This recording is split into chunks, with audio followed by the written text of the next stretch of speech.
ಎಲ್ಲರಿಗೂ ನಮಸ್ಕಾರ. ಹೇಗಿದ್ದೀರಾ? ಎಲ್ಲ ಚೆನ್ನಾಗಿದ್ದೀರಾ ಅಂತ ಅನ್ಕೋತೀನಿ. ನಾನು ತುಂಬಾ ಚೆನ್ನಾಗಿದ್ದೀನಿ ಅಂತ ಹೇಳ್ತಾ ಈ ವಿಡಿಯೋನ ಸ್ಟಾರ್ಟ್ ಮಾಡ್ತಾ ಇದ್ದೀನಿ. ಇನ್ನೂ ಯಾರೆಲ್ಲ ನನ್ನ ಚಾನಲ್ನ ಸಬ್ಸ್ಕ್ರೈಬ್ ಮಾಡದೆ ನೋಡ್ತಾ ಇದ್ದೀರಾ, ದಯವಿಟ್ಟು ಸಬ್ಸ್ಕ್ರೈಬ್ ಮಾಡ್ಕೊಂಡು ನೋಡಿ. ಹಾಗೆ ನನ್ನ ವಿಡಿಯೋ ಇಷ್ಟ ಆದರೆ ಒಂದು ಪುಟ್ಟ ಲೈಕ್ ಮತ್ತು ಕಮೆಂಟ್ನ ಹಾಕಿ ಅಂತ ಕೇಳ್ಕೊತಾ ಇವತ್ತಿನ ವ್ಲಾಗ್ ಶುರು ಮಾಡೋಣ ಸ್ನೇಹಿತರೆ. ನಾನು ಇಲ್ಲಿ ಶುಕ್ರವಾರದ ವ್ಲಾಗ್ ಹಾಕಿರ್ತೀನಿ. ನಾನಿಲ್ಲಿ ದೇವ್ರ ಸಾಮಾನನ್ನೆಲ್ಲ ಗುರುವಾರನೇ ದೇವ್ರ ಮನೆಯಿಂದ ತೆಗೆದಿಟ್ಕೊಂಡಿದ್ದೆ. ಶುಕ್ರವಾರ ಎಲ್ಲ ಕ್ಲೀನ್ ಮಾಡಿಕೊಂಡು ದೀಪ ಹಚ್ಚೋಣ ಅಂತ ಅಂದ್ಕೊಂಡೆ.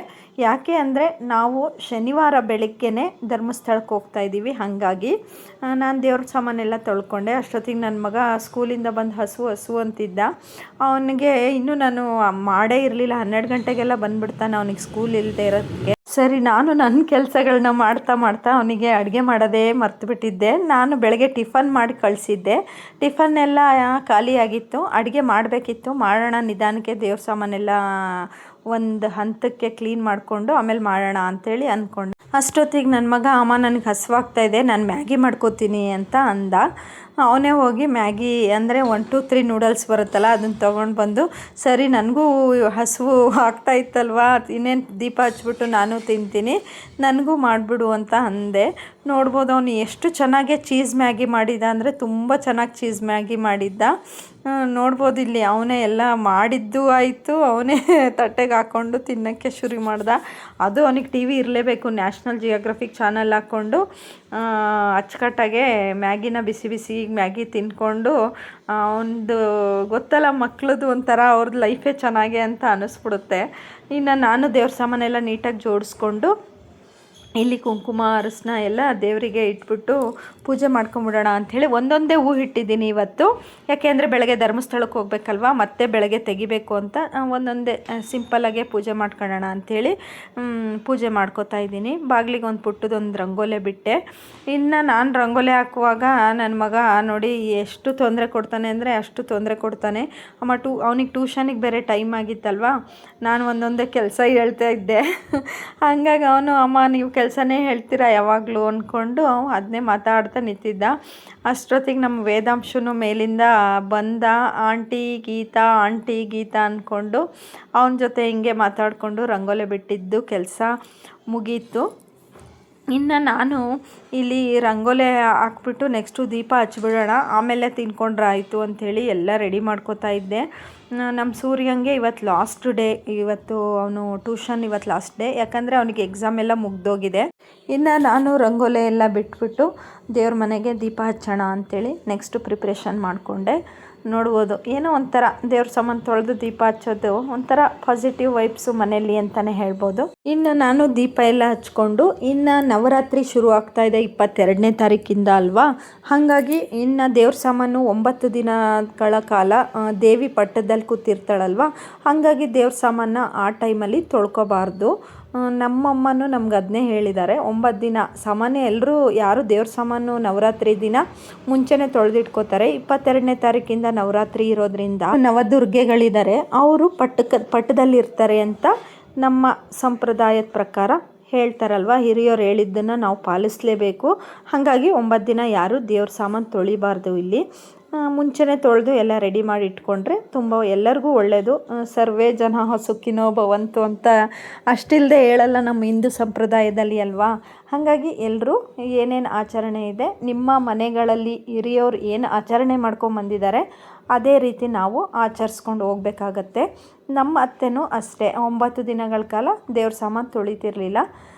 ಇಲ್ಲಿ ನೆಕ್ಸ್ಟು ನಾನು ಪೂಜೆ ಎಲ್ಲ ಮಾಡಿಕೊಂಡೆ. ನೋಡ್ಬೋದು ಒಂದೊಂದೇ, ಜಾಸ್ತಿ ಏನು ಹೂವು ಇಟ್ಟಿಲ್ಲ ನಾನು, ಒಂದೊಂದೇ ಹೂವು ಇಟ್ಬಿಟ್ಟಿಲ್ಲಿ ದೀಪ ಹಚ್ಕೊಂಡೆ ಅಷ್ಟೇ. ನಾನು ಇಷ್ಟು ವಿಡಿಯೋ ಮಾಡಿಕೊಂಡು ಇನ್ನು ನೆಕ್ಸ್ಟ್ ಡೇ ನಾನು ಮತ್ತೆ ಯಾವ ಥರ ತಯಾರಿ ಮಾಡಿಕೊಂಡೆ ಅಂಥೇಳಿ ಇಲ್ಲಿ ತೋರಿಸ್ಕೊಂಡು ಹೋಗ್ತೀನಿ. ನಾನು ಇದೆಲ್ಲ ಪೂಜೆ ಎಲ್ಲ ಆದಮೇಲೆ ಮತ್ತೆ ವಿಡಿಯೋ ಮಾಡ್ಕೊಳಕ್ಕೇನು ಹೋಗಲಿಲ್ಲ.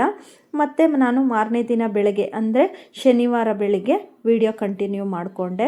ನೋಡ್ಬೋದು ಬ್ಯಾಗೆಲ್ಲ ಪ್ಯಾಕ್ ಮಾಡಿದ್ದೆ. ನಾನಿಲ್ಲಿ ಬೆಳಗ್ಗೆ ಅದೇ ಹೊಸ್ದಾಗೆ ಇನ್ನೂ ಒಂದೊಂದು ಹೂವು ಇಟ್ಬಿಟ್ಟು ಕಳ್ಸೋಕ್ಕೆ ಸ್ವಲ್ಪ ಹೆಚ್ಚಾಗಿ ಹೂವು ಇಟ್ಬಿಟ್ಟು ಪೂಜೆ ಮಾಡ್ಕೋತಾ ಇದ್ದೀನಿ.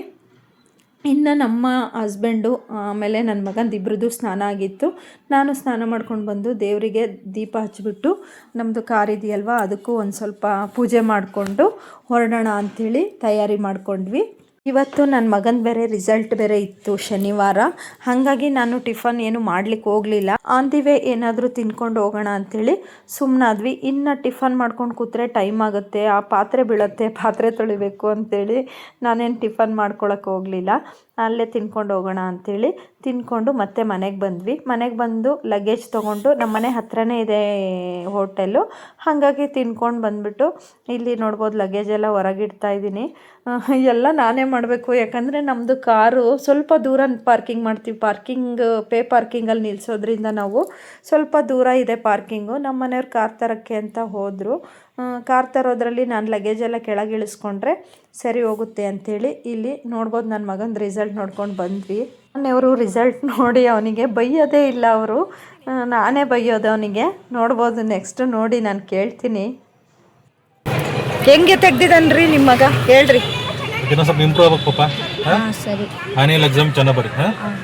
ಓಕೆ ನೋಡಿ ಸ್ನೇಹಿತರೆ, ಇಷ್ಟೇ ಹೇಳೋದು, ಒಂದು ಚೂರು ಬೈಯಲ್ಲ ಅವರು ಮಗನಿಗೆ, ನಾನೇ ಬೈಯೋದು.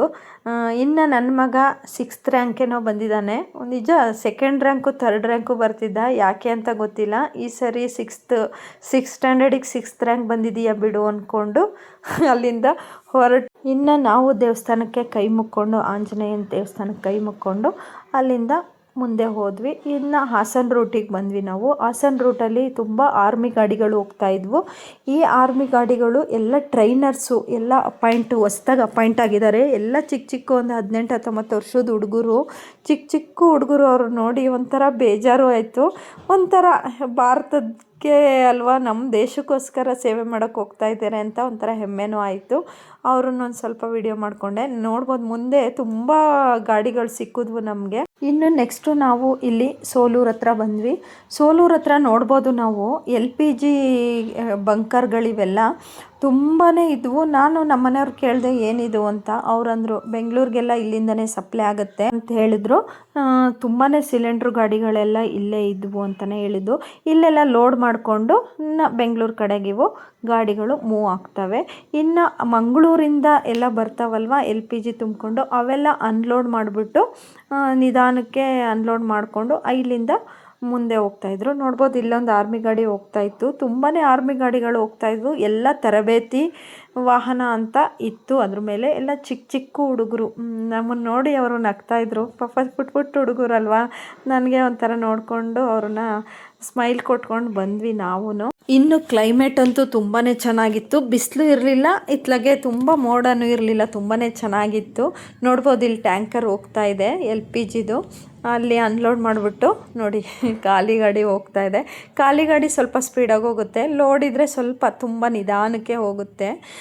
ನೆಕ್ಸ್ಟು ನೋಡಿ ಇಲ್ಲಿ ಆರ್ಮಿ ಗಾಡಿಗಳೆಲ್ಲ ನಿಲ್ಲಿಸ್ಕೊಂಡಿದ್ರು. ಇಲ್ಲೇನೋ ಕಾಫಿ ಕುಡಿಯೋಕ್ಕೋ ಟೀ ಕುಡಿಯೋಕ್ಕೋ ನಿಲ್ಲಿಸಿದ್ರು ಅನಿಸುತ್ತೆ. ಇನ್ನು ನಾವು ಮುಂದೆ ಯಡಿಯೂರು ಸಿದ್ಧಲಿಂಗೇಶ್ವರ ಕ್ಷೇತ್ರದ ಹತ್ರನೇ ಹೋದ್ವಿ. ಬಟ್ ನಾವೇನು ದೇವಸ್ಥಾನಕ್ಕೆ ಹೋಗಲಿಲ್ಲ. ನಮ್ಮ ಅಮ್ಮನ ಮನೆ ದೇವರು ಯಡಿಯೂರು ಸಿದ್ಧಲಿಂಗೇಶ್ವರ. ಅಲ್ಲಿ ಮುಂದೆ ಒಂದು ಆಕ್ಸಿಡೆಂಟ್ ಆಗಿತ್ತು. ನೋಡ್ಬೋದು ಪಾಪ ಮುಂದ್ಗಡೆ ಗಾಡಿ ಎಲ್ಲ ನಜ್ಜುಗುಜ್ಜಾಗೋಗಿತ್ತು ಅಂತಲೇ ಹೇಳ್ಬೋದು. ದಯವಿಟ್ಟು ನಿಧಾನಕ್ಕೆ ಹೋಗಿ ಅಂತ ನಾನು ಕೇಳ್ಕೊತೀನಿ. ನಿಮ್ಮನ್ನು ನಂಬ್ಕೊಂಡು ಮನೆಯಲ್ಲಿ ಅಪ್ಪ ಅಮ್ಮ ಇರ್ತಾರೆ, ಅಥವಾ ಮಕ್ಕಳಿರ್ತಾರೆ, ಹೆಂಡತಿ ಇರ್ತಾರೆ, ಅಥವಾ ಅಣ್ಣ ತಮ್ಮ, ಹಿಂಗೆ ರಿಲೇಷನ್ಸ್ ಎಲ್ಲ ಇರ್ತಾರೆ. ನೀವು ಫಾಸ್ಟಾಗಿ ಗಾಡಿನ ಓವರ್ಟೇಕ್ ಮಾಡೋಕ್ಕೆ ಹೋಗ್ತೀರಾ, ದಯವಿಟ್ಟು ಓವರ್ಟೇಕ್ ಮಾಡೋಕ್ಕೆ ಹೋಗಬೇಡಿ ಅಂತ ನಾನು ಕೇಳ್ಕೊತೀನಿ. ನೀವೇನೋ ಹೆಚ್ಚು ಕಮ್ಮಿ ಆಗಿ ಹೋಗ್ಬಿಡ್ತೀರಾ, ಬಟ್ ಇರೋರು ಅನುಭವಿಸ್ತಾರಲ್ಲ ಆ ನೋವು, ಅದು ಯಾರಿಗೂ ಬೇಡ ಅಂತಲೇ ಹೇಳ್ಬೋದು. ನೆಕ್ಸ್ಟು ನಾವು ಆದಿಚುಂಚನಗಿರಿ ಹತ್ರ ಮೂವ್ ಆಗ್ತಾಯಿದ್ದೀವಿ. ನಾನು ಇಲ್ಲೊಂದು ವಿಡಿಯೋ ಮಾಡಿಕೊಂಡು ಅಲ್ಲಿಂದ ಸ್ವಲ್ಪ ಮುಂದೆ ಹೋದ್ವಿ. ವಾತಾವರಣ ಮಾತ್ರ ತುಂಬ ಅಂದರೆ ತುಂಬಾ ಚೆನ್ನಾಗಿತ್ತು ಅಂತ ಹೇಳಿದ್ನಲ್ಲ, ತುಂಬಾ ಚೆನ್ನಾಗಿತ್ತು. ಒಂಥರ ಕ್ಲೈಮೇಟು ಒಂಥರ ಕೂಲಾಗಿತ್ತು ಅಂತಲೇ ಹೇಳ್ಬೋದು. ನೆಕ್ಸ್ಟು ನಾವು ಹಾಸನ ಎಂಟ್ರಿ ಆದ್ವಿ. ಇಲ್ಲಿ ನಾವು ಮಧ್ಯಾಹ್ನ ಊಟದ ಟೈಮ್ ಆಗೋಗಿತ್ತಾಗಲೇ 2:30 ಆಗಿತ್ತೇನೋ. ನೈವೇದ್ಯ ಹೋಟ್ಲು ಸಿಕ್ತು ಅಲ್ಲಿ. ಹೋಗೋಣ ಊಟಕ್ಕೆ ಇಲ್ಲೇ ಅಂಥೇಳಿ ಹೊರಟ್ವಿ. ಊಟ ಮಾತ್ರ ತುಂಬ ಆಸಮಾಗಿತ್ತು ಅಂತಲೇ ಹೇಳ್ಬೋದು. ನಾವು ಚೆನ್ನಾಗಿರುತ್ತೋ ಇಲ್ವೋ ಅಂದ್ಕೊಂಡು ಹೋದ್ವಿ. ಒಂದು ಸರಿ ಹೋಗಿದ್ವಿ ಈ ಹೋಟೆಲಿಗೆ ಆಲ್ರೆಡಿ. ಆವಾಗ ಸರ್ವಿಸ್ ಅಷ್ಟು ನಮಗೆ ಇಷ್ಟ ಆಗಿರಲಿಲ್ಲ. ಹೋಗೋದೋ ಬೇಡವೋ ಅಂತೇಳಿ ಹೋದ್ವಿ. ಈ ಸರಿ ಅಂತೂ ತುಂಬ ಚೆನ್ನಾಗಿ ಸರ್ವಿಸ್ ಕೊಟ್ಟರು ಅಂತಲೇ ಹೇಳ್ಬೋದು. ಇಲ್ಲಿ ನಾವು ಮಸಾಲ ಪಪ್ಪಡ್ ಒಂದು ತೊಗೊಂಡಿದ್ವಿ. ಇದು ಮಟ್ಕಾದಲ್ಲೇ ಕೊಟ್ಟಿದ್ದರು. ಪನ್ನೀರ್ ಕಡಾಯಿ ತೊಗೊಂಡಿದ್ದ ನಮ್ಮ ಸೂರ್ಯ. ತುಂಬ ಅಂದರೆ ತುಂಬ ಚೆನ್ನಾಗಿತ್ತು. ಮಡಿಕೇಲಿ ಮಾಡಿದ್ರಂತೆ. ನಮ್ಮ ಮನೆಯವರು ಫುಲ್ ಮೀಲ್ಸ್ ಒಂದು ಊಟ ತೊಗೊಂಡ್ರು, ರೊಟ್ಟಿ ಊಟ. ರೊಟ್ಟಿ ಮಾತ್ರ ತುಂಬ ಸ್ಮೂತಾಗಿತ್ತು, ತುಂಬ ಚೆನ್ನಾಗಿತ್ತು. ಸಾಂಬಾರೆಲ್ಲ ತುಂಬ ಚೆನ್ನಾಗಿತ್ತು ಅಂತ ಹೇಳಿದ್ರು. ನಮ್ಮ ಸೂರ್ಯ ಎಲ್ಲೋದ್ರೂ ಪನ್ನೀರ್ ಒಂದು ತಿಂದ್ಬಿಡ್ತಾನೆ. ಅವನ ಕಡೆಯಿಂದ ಈಗ ಒಂದು ಪನ್ನೀರ್ ತಗೊಳ್ಳೇಬೇಕು. ಅವನ ಕಡೆಯಿಂದ ಇನ್ನು ವೇಸ್ಟ್ ಆಗುತ್ತೆ, ಇನ್ನು ಅವ್ನು ತಗೋತಾನಲ್ವ, ಬಿಟ್ಬಿಡ್ತಾನೆ. ಅವ್ನಿಗೆ ಎಷ್ಟು ಬೇಕು ಅಷ್ಟು ತಿಂದು ಬಿಟ್ಬಿಡ್ತಾನೆ. ನೋಡ್ಬೋದು ಎಂಥ ಅಂದರೆ ರುಚಿ. ಮಡ್ಕಾ ಪನ್ನೀರು ತುಂಬಾ ಚೆನ್ನಾಗಿತ್ತು. ನೆಕ್ಸ್ಟ್ ಯಾರು ಇಲ್ಲಿ ಹೋದರೆ ಟ್ರೈ ಮಾಡಿ ಸ್ನೇಹಿತರೆ, ತುಂಬ ಚೆನ್ನಾಗಿದೆ. ನಾನು 10ಗೆ 10 ಮಾರ್ಕ್ಸ್ ಕೊಡ್ತೀನಿ. ನಾನು ಅಷ್ಟು ಚೆನ್ನಾಗಿತ್ತು ಅಂತಲೇ ಹೇಳ್ಬೋದು. ನೋಡಿ, ನಾನು ವಾಯ್ಸ್ ಓವರ್ ಕೊಡುವಾಗ ನನ್ನ ಬಾಯಲ್ಲಿ ನೀರು ಬರ್ತಾಯಿದೆ, ಅಷ್ಟು ಚೆನ್ನಾಗಿತ್ತು. ನಿಜ, ನಾನು ಸುಳ್ಳು ಹೇಳ್ತಾ ಇಲ್ಲ. ತುಂಬಾ ರುಚಿ ಇತ್ತು ಅಂತಲೇ ಹೇಳ್ಬೋದು. ಇಬ್ರಿಗೂ ನೋಡಿ ಹಾಕ್ಕೊಟ್ರು ಅವರು. ತುಂಬ ಸರ್ವಿಸು ತುಂಬ ಚೆನ್ನಾಗಿತ್ತು. ತುಂಬ ಕೇರಾಗೆ ಟ್ರೀಟ್ ಮಾಡ್ತಾರೆ. ನನ್ನ ಮಗ ಇಲ್ಲಿ ನನಗೊಂದು ಬಟರ್ ನಾನ್ ತೊಗೊಂಡಿದ್ನಲ್ವ, ಅದನ್ನೇ ತೊಗೊಳೋದು. ಹೋಟ್ಲಿಗೆ ಹೋದರೆ ಬಟರ್ ನಾನು, ಪನ್ನೀರ್ ಬಿಟ್ಟರೆ ಅವನು ಏನು ತೊಗೊಳಲ್ಲ. ಒಂಥರ ನಮ್ಮ ಮನೆಯವ್ರು ಹೇಳ್ತಾಯಿದ್ರು, ನಿಂದು ದೊಡ್ಡವನಾದರೆ ನಿಮ್ಮ ಮಾವನಿಗೂ ಹೇಳ್ಬಿಡು, ನಿನ್ನ ಮದುವೆಗೆ ಪನ್ನೀರ್ ಬಟರ್ ಮಸಾಲ ಮಾಡಲೇಬೇಕು ನನ್ನ ಮದುವೆಯಲ್ಲಿ ಅಂತ ಹೇಳು ಅಂತ ಅಣಗಿಸ್ತಾಯಿದ್ರು. ಆಮೇಲೆ ಒಂದು ಜ್ಯೂಸ್ ಕುಡ್ಕೊಂಡು ಹೊರಟ್ವಿ. ಇನ್ನು ನೆಕ್ಸ್ಟು ಇಲ್ಲಿ ಹಾನ್ಬಾಳ್ ಚಿಕ್ಕಿ ಅಂತೇಳಿ ಅದೊಂದು ಫ್ಯಾಕ್ಟ್ರಿ ಇದೆ. ಅಲ್ಲಿ ಚಾಕ್ಲೇಟು ಸಿಗುತ್ತೆ, ಚಿಕ್ಕಿ ಸಿಗುತ್ತೆ, ತುಂಬ ಚೆನ್ನಾಗಿ ಸಿಗುತ್ತೆ. ಒನ್ ಟೈಮ್ ಏನೋ ನಾವು ಹೋಗಿದ್ವಿ, ಬಟ್ ನಾವೇನು ತೊಗೊಂಡಿರಲಿಲ್ಲ. ನೆಕ್ಸ್ಟು ನೋಡೋಣ, ಇನ್ಯಾವಾಗಾದ್ರು ಹೋದರೆ ನಾನು ಅದೊಂದು ವಿಡಿಯೋ ಮಾಡಿ ಹಾಕ್ತೀನಿ ಆ ಕಡೆ ಇನ್ನೊಂದು ಸರಿ ಯಾವಾಗಾದರೂ ಹೋದರೆ. ಇನ್ನು ನೆಕ್ಸ್ಟು ನಾವು ಸಕಲೇಶ್ಪುರ ಎಂಟ್ರಿ ಆದ್ವಿ ಅಂತಲೇ ಹೇಳ್ಬೋದು. ಇನ್ನು ನಾವು ಸಕಲೇಶ್ಪುರ ಹತ್ತತ್ರ ಬಂದ್ವಿ ಅಂತ ಹೇಳಿದ್ನಲ್ವ, ಅಲ್ಲಿ ಬಂದ ತಕ್ಷಣ ನಮಗೆ ಕಣ್ಣಿಗೆ ಬಿದ್ದಿದ್ದೆ ಲ್ಯಾಂಡ್ ಸ್ಲೈಡ್ ಆಗಿತ್ತು. ಅಲ್ಲೆಲ್ಲ ನಮಗೆ ಒಂಥರ ನೋಡ್ಬಿಟ್ಟು ಒಂಥರ ಭಯ. ಇನ್ನು ಮುಂದೆ ಕಾಫಿ ಗಿಡದ್ದು ಬುಡ ಇದೆಲ್ಲ, ಅದನ್ನು ಸ್ವಲ್ಪ ಪಾಲಿಷ್ ಮಾಡಿ ನೋಡಿ ಈ ಥರ ಶೋ ಪೀಸ್ ಮಾಡಿರ್ತಾರೆ ಈ ಕಡೆ ಎಲ್ಲ. ಇಲ್ಲೆಲ್ಲ ಕಾಫಿ ಫೇಮಸ್ ಅಲ್ವಾ, ನೋಡ್ಬೋದು. ಎಷ್ಟು ಚೆನ್ನಾಗಿತ್ತು ಅಂದರೆ ಅಷ್ಟು ಚೆನ್ನಾಗಿತ್ತು ಪ್ಲೇಸ್. ನೋಡ್ಬೋದು ಎಷ್ಟು ಗುಡ್ಡ ಕುಸ್ತಿದೆ ಅಂದರೆ ತುಂಬಾ ಗುಡ್ಡ ಕುಸ್ದುಬಿಟ್ಟಿತ್ತು. ಎಲ್ಲ ತೆಗಿತಾ ಇದ್ರು ಅದನ್ನೆಲ್ಲ. ನಾವು ಹೋದಾಗ ರೋಡಿಗೆ ಬಂದುಬಿಟ್ಟಿತ್ತು. ನೋಡಿ ಎಷ್ಟು ಕುಸ್ತಿದೆ ಅಂಥೇಳಿ. ನೆಕ್ಸ್ಟು ನಾವಿಲ್ಲಿ ಇದನ್ನೆಲ್ಲ ನೋಡಿಕೊಂಡು ಹಾಗೆ ಮಾತಾಡಿಕೊಂಡು ಮುಂದೆ ಹೊರಟ್ವಿ ಸ್ನೇಹಿತರೆ. ನೋಡ್ಬೋದು ಈ ಕಡೆ ನನ್ನ ಸೈಡ್ ನಾನು ಕೂತಿದ್ದೀನಲ್ಲ ಲೆಫ್ಟ್ ಸೈಡು, ಈ ಕಡೆನೂ ಗುಡ್ಡ ಕುಸ್ದುಬಿಟ್ಟಿತ್ತು, ಆ ರೈಟ್ ಸೈಡು ಗುಡ್ಡ ಕುಸ್ತಿತ್ತು. ಮಾನವ ನಿರ್ಮಿತ ವಸ್ತುಗಳು ಎಷ್ಟೇ ಬಲಶಾಲಿಯಾಗಿದ್ದರೂ ಕೂಡ ನಮ್ಮ ಪ್ರಕೃತಿ ಮುಂದೆ ಅವನ ಆಟ ಏನು ನಡೆಯೋದಿಲ್ಲ ಅಂತಲೇ ಹೇಳ್ಬೋದು ಸ್ನೇಹಿತರೆ. ಯಾಕೆ ಅಂದರೆ ಇದಕ್ಕೆಲ್ಲ ನಾವು ತಡೆಗೋಡೆ ನಿರ್ಮಾಣ ಮಾಡಿಸ್ತಾರೆ ಗೌರ್ಮೆಂಟ್ ಅವರಾಗ್ಬೋದು, ಟೆಂಡರ್ ತೊಗೊಂಡಿರೋರಾಗ್ಬೋದು. ಎಷ್ಟೇ ಗಟ್ಟಿ ಬಲಶಾಲಿಯಾಗಿ ಗಟ್ಟಿಮುಟ್ಟಾಗಿ ನಾವು ತಡೆಗೋಡೆ ನಿರ್ಮಾಣ ಮಾಡಿದ್ರು ಗುಡ್ಡ ಆಗ್ಬೋದು, ಒಟ್ಟು ಪ್ರಕೃತಿ ವಿಸ್ಮಯನ ಯಾರು ತಡೆಯೋಕ್ಕೆ ಸಾಧ್ಯನೇ ಇಲ್ಲ ಅಂಥೇಳಿ ಹೇಳ್ತೀನಿ. ಹೇಳೋದೇನು ಅದು ಬೈ ಫ್ಯಾಕ್ಟ್, ಅದು ನಾವು ಅರ್ಥ ಮಾಡ್ಕೋಬೇಕು. ಬಟ್ ಇನ್ನೂ ಅರ್ಥ ಮಾಡ್ಕೊಂಡಿಲ್ಲ. ನಾವು ಓಡಾಡೋಕ್ಕೋಸ್ಕರ ಅಗಲ ರೋಡ್ ಬೇಕು, ಟ್ರಾಫಿಕ್ ಜಾಮ್ ಆಗುತ್ತೆ ಅನ್ನೋ ಇಂಟೆನ್ಷನಿಂದ ಬೆಟ್ಟ ಗುಡ್ಡ ಮರ ಗಿಡ ಎಲ್ಲ ಕಡಿತೀವಿ, ರೋಡ್ ಮಾಡ್ತೀವಿ, ನಮ್ಮ ಅನುಕೂಲನ ನಾವು ನೋಡ್ಕೋತೀವಿ. ಮುಂದೊಂದು ದಿನ ಅದೇ ನಮಗೆ ಅಪಾಯ ತರುತ್ತೆ ಅಂತ ಗೊತ್ತಿರತ್ತೆ. ಆದರೂ ನಾವೇನು ಮಾಡೋಕ್ಕಾಗಲ್ಲ, ಅನುಭವಿಸ್ಬೇಕಷ್ಟೇ. ನಾನು ಅನುಭವಿಸ್ಬೇಕು, ನೀವು ಅನುಭವಿಸ್ಬೇಕು, ಅಲ್ವಾ ಸ್ನೇಹಿತರೆ. ಇನ್ನು ಧರ್ಮಸ್ಥಳದಲ್ಲಿ ತುಂಬ ಏನು ಮಳೆ ಅಂತ ಏನು ಇರಲಿಲ್ಲ ಸ್ನೇಹಿತರೆ, ತುಂತುರು ಮಳೆ ಇತ್ತು. ನಾವು ಅಂದ್ಕೊಂಡಿದ್ವಿ ತುಂಬ ಮಳೆ ಇದೆಯೇನೋ ಅಂತ, ಬಟ್ ಮಳೆನೇ ಇರಲಿಲ್ಲ, ಬಿಸಿಲಿತ್ತು. ಇಲ್ಲಿ ಮಾತ್ರ ಒಂಚೂರು ತುಂತುರು ಮಳೆ ಬಂದು ನಿಂತಿತ್ತು ಅಂತಲೇ ಹೇಳ್ಬೋದು. ಅಕ್ಕಪಕ್ಕ ತೊರೆಗಳೆಲ್ಲ ಹರಿತಾ ಇದ್ವು. ಇನ್ನು ನಾವು ಧರ್ಮಸ್ಥಳ ರೋಡ್ ಎಂಟ್ರಿ ಆದ್ವಿ. ಎಂಟ್ರಿ ಆಗ್ತಿದ್ದಂಗೆ ಇಲ್ಲಿ ನೋಡ್ಬೋದು ಮಟ್ಕಾ soda, juice, soda, lemon soda, next full jar soda, ಈ ಥರ ಎಲ್ಲ ಇಟ್ಕೊಂಡಿದ್ದಾರೆ ಅಲ್ಲಿ. ಈಗೇನಾಗ್ಬಿಟ್ಟಿದೆ ಅಂದರೆ ಅಲ್ಲಿ ಸ್ವಲ್ಪ ಇಶ್ಯೂಸ್ ಇದೆಯಲ್ವಾ, ಹಾಗಾಗಿ ಎಲ್ಲ ಕೇಸರಿ ಬಾವುಟಗಳನ್ನ ಅಂಗಡಿ ಹತ್ರ ಕಟ್ಕೊಂಡ್ಬಿಟ್ಟಿರ್ತಾರೆ. ನೋಡ್ಬೋದು ಇಲ್ಲೆಲ್ಲ ನದಿ ಹರಿತಾ ಇತ್ತು. ಪ್ರಕೃತಿ ತುಂಬ ಚೆನ್ನಾಗಿತ್ತು, ಕಾಮಾಗಿತ್ತು ಪ್ರಕೃತಿ ಅಂತಲೇ ಹೇಳ್ಬೋದು. ನೆಕ್ಸ್ಟು ನಾವಿಲ್ಲಿ ಮುಂದೆ ನೇತ್ರಾವತಿ ನದಿ ಹತ್ರ ಬಂದ್ವಿ. ಬಟ್ ವಿಡಿಯೋ ಅಷ್ಟಕ್ಕೆ ನನಗೆ ಸಿಗಲಿಲ್ಲ. ಇನ್ನು ನಮ್ಮ ಪೂರ್ವಜರು ಇದ್ದಾರಲ್ಲ, ಬಂದು ನಾವು ಗಾಡಿಯಲ್ಲಿ ವ್ಯೂ ಚೆನ್ನಾಗಿತ್ತು ಅಂತ ನಿಲ್ಲಿಸಿದ್ರೆ ಅಲ್ಲೇ ಬಂದುಬಿಟ್ರು. ನಾವಲ್ಲಿ ಇಳಿಲೇ ಇಲ್ಲ, ಅಲ್ಲಿಂದ ಮುಂದಕ್ಕೆ ಬಂದುಬಿಟ್ವಿ. ನೆಕ್ಸ್ಟ್ ಮುಂದೆ ಎಲ್ಲಾದರೂ ಇಳಿಸ್ಕೊಳ್ಳೋಣ ನೋಡೋಣ ಅಂಥೇಳಿ ಮುಂದೆ ನಾವು ಬಂದ್ಬಿಟ್ವಿ ಆ ಕಡೆಯಿಂದ. ನೋಡ್ಬೋದು ಸ್ನೇಹಿತರೆ. ತುಂಬ ಅಂದರೆ ತುಂಬ ಒಂಥರ ಮಳೆನೂ ಇತ್ತು, ಬಿಸಿಲು ಇತ್ತು, ಚೆನ್ನಾಗಿತ್ತು ವಾತಾವರಣ ಅಂತ ಹೇಳ್ಬೋದು. ನೋಡಿ ನೇತ್ರಾವತಿ ನದಿ ಸಿಕ್ತು. ಒಂಥರ ಚೆನ್ನಾಗಿ ನದಿ ನೋಡೋದೇ ಒಂಥರ ಚೆನ್ನಾಗಲ್ವ. ನೋಡಿ ಮಳೆ ಕಡಿಮೆ ಇರೋದ್ರಿಂದ ನದಿಲಿ ನೀರು ಅಷ್ಟೇನು ಇರಲಿಲ್ಲ. ತುಂಬ ಚೆನ್ನಾಗಿತ್ತು ವ್ಯೂ. ಇನ್ನು ನಾವು ನಿಲ್ಸಿದ್ದು ನೋಡಿ ಇನ್ನೊಂದು ಕಾರ್ ಬಂದಲ್ಲಿ ನಿಲ್ಲಿಸ್ಕೊಂಡು ಫೋಟೋಸ್ ಎಲ್ಲ ತೆಕ್ಕೋತಾ ಇದ್ರು. ನಾವು ಒಂದೆರಡು ಫೋಟೋಸ್ ಎಲ್ಲ ತೆಕ್ಕೊಂಡು ಮೂವ್ ಆದ್ವಿ. ನಾವು ಈ ಸರಿ ಧರ್ಮಸ್ಥಳಕ್ಕೆ ಹಿಂದೆ ಮುಂದೆ ಯೋಚನೆ ಮಾಡಲಿಲ್ಲ ಸ್ನೇಹಿತರೆ. ಏನು ಅಂತ ಗೊತ್ತಿಲ್ಲ. ನಮ್ಮ ಮನೆಯವರು ಬಂದರು ಯಾವಾಗ ಅಂದರೆ ಗುರುವಾರ ಅಲ್ಲ ಗುರುವಾರ ಗುರುವಾರ ನೈಟ್ ಬಂದು ಹೋಗೋಣ ಶನಿವಾರ ಅಂದರು. ಇದ್ಕಿದಂಗೆ ಹೇಳಕ್ಕೆ ಶುರು ಮಾಡಿಬಿಟ್ರು. ಏನು ತಯಾರಿನೂ ಇಲ್ಲ, ಏನೂ ಇಲ್ಲ. ಅದಕ್ಕೆ ನಾನು ಸರಿ ಹೇಳ್ಬಿಟ್ಟಿದ್ದಾರೆ ಧರ್ಮಸ್ಥಳ ಅಂತ ಹೆಸರು ಹೇಳಿದ್ಮೇಲೆ ನನಗೆ ಮನಸ್ಸಾಗಲ್ಲ. ಹೋಗ್ಬೇಕಾ, ಹೋಗೋಣ ಬಿಡು ಅಂಥೇಳಿ ಆ ಥರ ಮೈಂಡ್ಸೆಟ್ಟು ನಮ್ಮದೆಲ್ಲ. ನೆಕ್ಸ್ಟು ನನಗೆ ಹೇಳಿದ ತಕ್ಷಣ ನಾನು ಸರಿ ಹೋಗೋಣ ಬಿಡ್ರಿ ಅಂಥೇಳಿ ಶುಕ್ರವಾರ, ಅದಕ್ಕೆ ನಾನು ಗುರುವಾರನೇ ದೇವ್ರ ಸಾಮಾನೆಲ್ಲ ತೆಗೆದು ಇಟ್ಬಿಟ್ಟಿದ್ದೆ, ತೊಳೆಯೋಣ ನಾಳೆ ಅಂತ. ಇನ್ನು ಶುಕ್ರವಾರ ಕಳಸ ತೆಗಿಯೋದು ಹೆಂಗೆ ಅಂತ ಗುರುವಾರನೇ ತೆಗೆದಿಟ್ಬಿಟ್ಟೆ. ಇನ್ನು ನೋಡಿ ಧರ್ಮಸ್ಥಳ ಎಂಟ್ರಿ ಆದ್ವಿ ನಾವು. ಒಂಥರ ಮೈಯೆಲ್ಲ ಒಂಥರ ಗೊತ್ತಿಲ್ಲ, ಅದು ಏನು ಎಕ್ಸ್ಪ್ರೆಷನ್ ಮಾಡೋಕ್ಕೆ ಆಗಲ್ಲ, ಆ ಥರ ಅನ್ನಿಸ್ಬಿಡುತ್ತೆ. ವಾತಾವರಣ ಹಾಗಿದೆ, ಚೆನ್ನಾಗಿ ಅನ್ನಿಸ್ತು. ಒಂದು ವಿಡಿಯೋ ಮಾಡ್ಕೊಂಡು ಹೊರಟ್ವಿ. ನಮ್ಮ ಮನೆಯವ್ರಿಗೆ ಏನೋ ಇರ್ಸು ಮುರ್ಸು ಆಯ್ತಂತೆ, ಮನಸ್ಸಿಗೆ ಸಮಾಧಾನ ಇಲ್ಲ, ನಡಿ ಹೋಗೋಣ ಅಂತ ಅಂದಿದ ತಕ್ಷಣ ಹೊರಟ್ವಿ. ಸರಿ ಹೋಗೋಣ ಅಂತ. ಏನು ಗೊತ್ತಾ, ಅದು ಹಂಗಿದ್ದಾಗ ಹಿಂದೆ ಮುಂದೆ ಯೋಚನೆ ಮಾಡೋಕ್ಕೆ ಹೋಗಬಾರ್ದು. ಏನು ಅನಿಸುತ್ತೆ ಮನಸ್ಸಲ್ಲಿ ಆ ಥರ ನಡ್ಕೋಬೇಕಾಗತ್ತೆ. ಒಂದೊಂದು ಟೈಮು, ಎಲ್ಲ ಟೈಮು ಅಲ್ಲ, ಒಂದೊಂದು ಟೈಮ್ ನಮಗೆ ಅನುಕೂಲಕ್ಕೆ ತಕ್ಕಂತೆ ನಡ್ಕೊಳ್ಳೇಬೇಕು ಅಲ್ವಾ. ಅದನ್ನು ಹಿಂದೆ ಮುಂದೆ ಯೋಚನೆ ಮಾಡ್ಕೊಂಡು ಕೂತ್ಕೊಳ್ಳೋ ಟೈಮು ಆಗಿರಲ್ಲ. ಅವ್ರಿಗೆ ಯಾಕೋ ಹಂಗೆ ಅನಿಸಿದಾಗ ನಾವು ಬೇಡ ಅಂತ ಹೇಳ್ಬಿಟ್ರೆ ಇನ್ನೇನೋ ಅನ್ನಿಸ್ಬಿಡುತ್ತೆ. ಅದು ನೋಡು ಬೇಡ ಅಂದ್ಲು ಅಂತ. ಅದಕ್ಕೆ ಸರಿ ನಿಮ್ಮ ಇಷ್ಟ ಅಂದ್ಕೊಂಡು ಹೊರಟ್ವಿ. ಇಲ್ಲೆಲ್ಲ ಕರಿತಾ ಇದ್ರು, ಬನ್ನಿ ನಮ್ಮ ಅಂಗಡಿಗೆ ಕುಡೀರಿ ಸೋಡಾ ಅಂತ. ನಮಗೆ ಕುಡಿಯೋಂಗೆ ಆಗಿರಲಿಲ್ಲ. ನಾನು ವೀಡಿಯೋ ಮಾಡ್ಕೋತಾ ಇದ್ದೆ, ಪಾಪ ಬಂದು ಬನ್ನಿ ಅಂತಲೇ ಇದ್ದರು. ನೆಕ್ಸ್ಟು ಇನ್ನೊಂದು ಅಂಗಡಿ ಸಿಕ್ತು ನಮಗೆ. ಅವನದು ವೀಡಿಯೋ ಮಾಡ್ಕೋತಾ ಇದ್ದೆ. ಅವನಿಗೇನೋ ವೀಡಿಯೋ ಮಾಡ್ಕೋತಾವ್ರೆ ನಂದು ಅಂಥೇಳಿ ರಾಕಾಗಿ ನೋಡಿ ಎಕ್ಸ್ಪ್ರೆಷನ್ ಹೆಂಗೆ ಕೊಟ್ಟ ನಮಗೆ. ಅದು ನೋಡಿ ನಗು ಬಂದ್ಬಿಡ್ತು. ಅಲ್ಲಿಂದ ನಾವು ಬಂದ್ವಿ ಅಂತಲೇ ಹೇಳ್ಬೋದು. ಇನ್ನು ಧರ್ಮಸ್ಥಳ ಎಂಟ್ರಿ ಆದ್ವಿ ನಾವು. ಧರ್ಮಸ್ಥಳ ಅಂತ ಹೆಸ್ರು ಹೇಳಿದ್ರೆ ಸಾಕು, ಅದು ಒಂಥರ ಹಿಂದೂ ಧರ್ಮ ಭಾವನೆ ನಮಗೆ. ಅದು ಆವತ್ತಿಂದ ನಾವು ಹುಟ್ಟಿದಾಗಿಂದ ನಮ್ಗೆ ಹಂಗೆ ಅಲ್ವಾ. ಇನ್ನೆಲ್ಲೆಲ್ಲ ಕೊಬ್ಬರಿ ಎಣ್ಣೆ ಫೇಮಸ್ ಅಲ್ವಾ, ಕೊಬ್ಬರಿ ಎಣ್ಣೆ ನೋಡಿ ಮನೆಗಳು ಹೆಂಗಿದೆ ಅಂತ. ನಾವು ಇದೇ ವಾತಾವರಣದಲ್ಲೇ ಬೆಳೆದಿರೋದು ಶಿವಮೊಗ್ಗ ಡಿಸ್ಟಿಕ್ಕಲ್ಲಿ. ಆದರೆ ಅವಾಗ ಒಂಥರ ಅದಕ್ಕೆ ಅಡ್ಜಸ್ಟ್ ಆಗಿಬಿಟ್ಟಿದ್ವಿ. ಬಟ್ ಇವಾಗಪ್ಪ ಇಲ್ಲೆಲ್ಲ ಹೆಂಗಿರ್ತಾರೋ ಒಂಟಿ ಮನೆಗಳು ಅಂತ ಫೀಲ್ ಆಗುತ್ತೆ. ಬಟ್ ಹಂಗಿಲ್ಲ ಅದು. ನಾನು ಅದೇ ಥರ ವಾತಾವರಣದಲ್ಲಿ ಬೆಳೆದಿದ್ದು.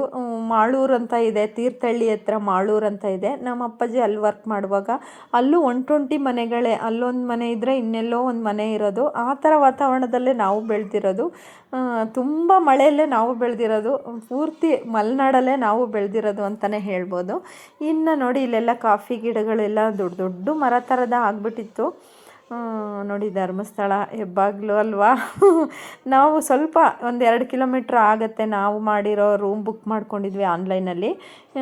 ಹಾಗಾಗಿ 2-3 ಕಿಲೋಮೀಟ್ರೇ ಆಗುತ್ತೆ ಅಂತ ಹೇಳ್ಬೋದು. ನಾವು ಮಾಡ್ಕೊಂಡಿದ್ದು ಬಂದು ನೇತ್ರಾವತಿ ಸ್ನಾನಘಟ್ಟ ಇದೆಯಲ್ಲ, ಅಲ್ಲಿಂದ ಮುಂದೆ ಮಾಡ್ಕೊಂಡಿದ್ವಿ ನಾವು. ನಮಗೆ ರೂಮ್ ಇಲ್ಲೆಲ್ಲೂ ಬುಕ್ ಆಗಲಿಲ್ಲ, ಹಾಗಾಗಿ ಅಲ್ಲಿ ಲಾಡ್ಜಲ್ಲಿ ಬುಕ್ ಆಯ್ತಂತೆ. ಹಾಗಾಗಿ ಅಲ್ಲಿ ಮಾಡಿದರು. ನಾವು ಬರ್ತಾಯಿದ್ವಿ. ಇಲ್ಲಿ ನನಗೇನೋ ಒಂದು ಬೋರ್ಡ್ ಕಾಣಿಸ್ತು, ನಿಮಗೆ ಕಾಣಿಸಿದ್ರೆ ನನಗೆ ಕಮೆಂಟ್ ಮಾಡಿ ತಿಳಿಸಿ. ಇದೇ ನಾವು ರೂಮು ಮಾಡ್ಕೊಂಡಿದ್ದು. ನೋಡಿ ಎಷ್ಟು ಚೆನ್ನಾಗಿತ್ತು ಅಂದರೆ ತುಂಬ ಚೆನ್ನಾಗಿತ್ತು. ಎಷ್ಟು ಕ್ಲೀನ್ ಇತ್ತು ಅಂದರೆ ತುಂಬ ಕ್ಲೀನಾಗಿತ್ತು. ನಾನು ತೋರಿಸ್ತೀನಿ ನೋಡಿ. ಬೆಡ್ ಆಗಿರ್ಬೋದು, no smoking, non veg food allow ಇಲ್ಲ ಅಂಥೇಳಿ ಎಲ್ಲ ಬೋರ್ಡ್ ಮೇಲೆಲ್ಲ ಹಾಕಿದರು. ಅವ್ರದ್ದು ಏನು ರೂಲ್ಸ್ ರೆಗ್ಯುಲೇಷನ್ಸ್ ಇದೆ ಅದನ್ನೆಲ್ಲ ಹಾಕಿದರು. ಇಲ್ಲೊಂದು ಮಿರರ್ ಇಟ್ಟಿದ್ರು, ಅಲ್ಲೊಂದು ಮಿರರ್ ಇಟ್ಟಿದ್ರು. ನೋಡಿ ವಾಶ್ರೂಮ್ ಮಾತ್ರ ಎಷ್ಟು ಕ್ಲೀನಾಗಿತ್ತು ಅಂದರೆ ನಿಜವಾಗ್ಲೂ ತುಂಬಾ ಚೆನ್ನಾಗಿತ್ತು ಅಂತಲೇ ಹೇಳ್ಬೋದು ಲಾಡ್ಜಿದು. ನಾನು ನೆಕ್ಸ್ಟು ಹೇಳ್ತೀನಿ ಯಾವ ಲಾಡ್ಜು ಅಂತೇಳಿ. ನಮ್ಮ ಮನೆಯವ್ರನ್ನ ಇಲ್ಲಿ ಕೇಳಿದೆ ಎಷ್ಟು ಲಾಡ್ಜು ಅಂತ. 2000 ರೂಪಾಯಿ ಪಾರಿಜಾತ ಅಂತ. 2000 ರೂಪಾಯಿ. ಎಲ್ಲಿ ಬರುತ್ತಿದ್ದು? ಇದು ಧರ್ಮಸ್ಥಳ ಸ್ನಾನ ಮಾಡ್ತೀವಲ್ಲ ಇಲ್ಲಿ, ಅದರಿಂದ ಸ್ವಲ್ಪ 100 ಮೀಟರ್. ಇಷ್ಟ ಆಗಿತ್ತು ಸ್ನೇಹಿತರೆ ಈ ವಿಡಿಯೋ. ನಾನು ನೆಕ್ಸ್ಟು ಧರ್ಮಸ್ಥಳದಲ್ಲಿ ಯಾವ ಥರ ಇವಾಗ ಸಿಸ್ಟಮ್ ಚೇಂಜ್ ಆಗಿದೆ ಅದನ್ನೆಲ್ಲ ನಾನು ಮುಂದಿನ ವಿಡಿಯೋದಲ್ಲಿ ಹೇಳ್ತೀನಿ. ಇನ್ನೂ ಯಾರೆಲ್ಲ ಚಾನಲ್ ಸಬ್ಸ್ಕ್ರೈಬ್ ಮಾಡಿಲ್ಲ ದಯವಿಟ್ಟು ಸಬ್ಸ್ಕ್ರೈಬ್ ಮಾಡ್ಕೊಂಡು ನೋಡಿ ಸ್ನೇಹಿತರೆ. ಇಲ್ಲಿಗೆ ಈ ವಿಡಿಯೋ ಎಂಡ್ ಮಾಡ್ತೀನಿ. ಬಾಯ್ ಸ್ನೇಹಿತರೆ.